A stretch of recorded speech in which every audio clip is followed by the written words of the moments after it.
Hi, I'm Addison Kelly, your host, and welcome to another episode of American Life. Today we're going to be discussing a very important topic to many people: inspiration. Inspiration is something that nearly everyone experiences at some point in their life. Some are inspired by a specific event that happens to them. Some develop what. Today we're going to be examining a few different points of view on inspiration and how they were inspired. Here is an example of one such person who has a dream, and here's the person that's going to say something about it. Thank you, Addison. So one of our group members, his dream started when he was very young, growing up in Vietnam. But now he is in America and he's a student at Pierce College and he is receiving his college education. When he finishes his education here at Pierce, he wants to go back to Vietnam to become a teacher. And hopefully by doing this, he inspires other students to improve the community around them. Bravo.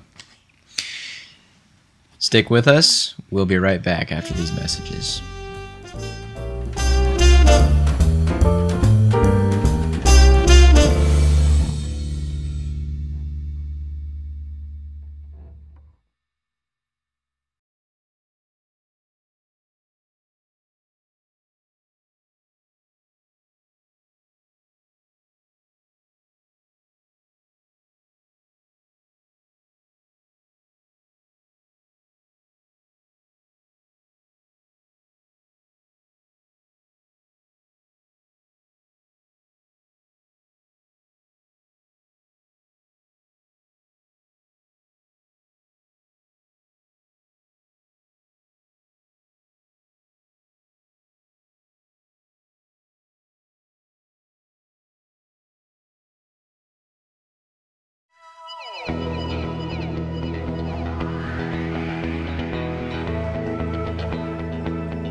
In the words of Henry David Thoreau, go confidently in the direction of your dreams.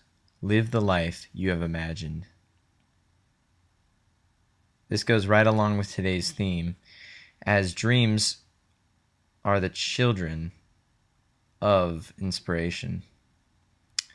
Today we are going to listen to Chamonix recite a poem entitled Don't Quit.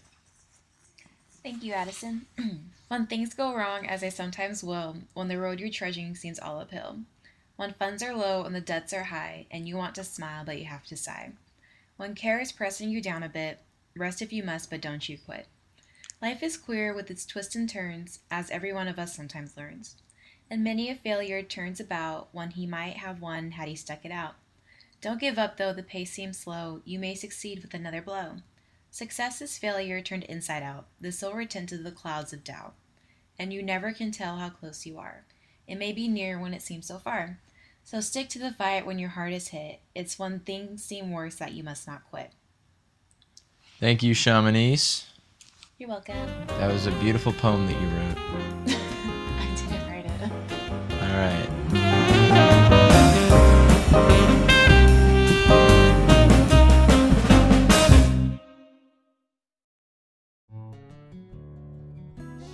Hello, listeners, and welcome back. And here today with us we have Addison Kelly, and he is here to tell us about some of his aspirations. Hey! It's great to be here. Thank you. So, Kelly, tell us, what are some things you would like to do after college? Well, you sound very interested in what I'm going to say. Definitely. One thing that I'm incredibly interested in is filmmaking. And why is that? Well, you see, from a very early age, I've known that I've wanted to be a director. I've also developed a few other skills along the way to help myself, get my movies made that I make all the time. But overall, I just love filmmaking in general. Okay, and what experiences have you had in filmmaking so far? Well, I've had a lot of experiences over the years. I mean, I've made fictional films and animation and live action films, comedy films. What are some significant things that you've done that have inspired you to want to become a filmmaker? Okay. Well, you see, when I was 3 years old, my parents used to film me in front of a TV screen, and I would always ask them if I could hold the camera and watch myself on the screen. And a few years later, I had started filming my own movies, and I was just I was inspired by just capturing moments in life and being able to make my own story out of it. Uh, but you can't get anywhere without experience. Your experiences teach you, and you can learn from your mistakes. And so one major experience in my life when I was about 15 is I went on a family vacation to Maryland, and we visited many different places like Washington D.C. and we went to theme parks and stuff. And I decided to document the entire thing on my camera because I thought, hey, I've got a camera and I can film with it and I can get experience. Mm-hmm. So I did it and I'm happy. Okay. Well, Addison, we wish you the best of luck in the future. So thank you for coming. All right. You're welcome. I shall now resume being the host of the show. Okay. All right. Bye. Bye. Bye.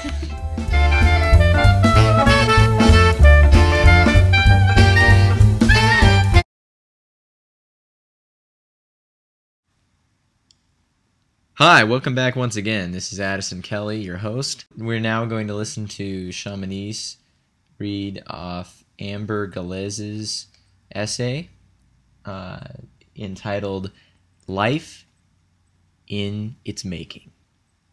Thank you, Addison.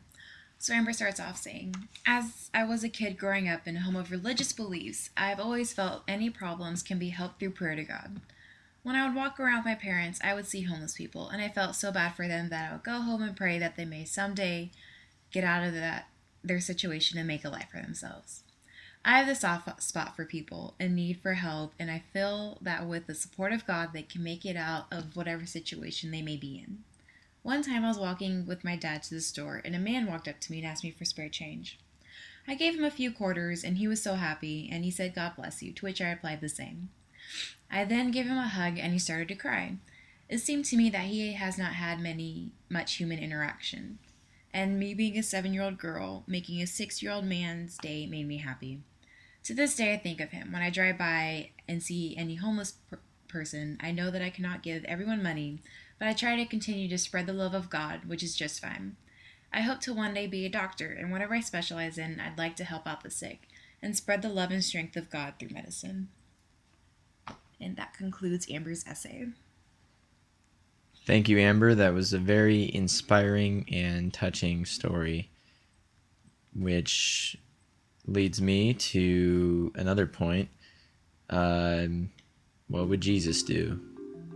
That's it. All right. Thank you.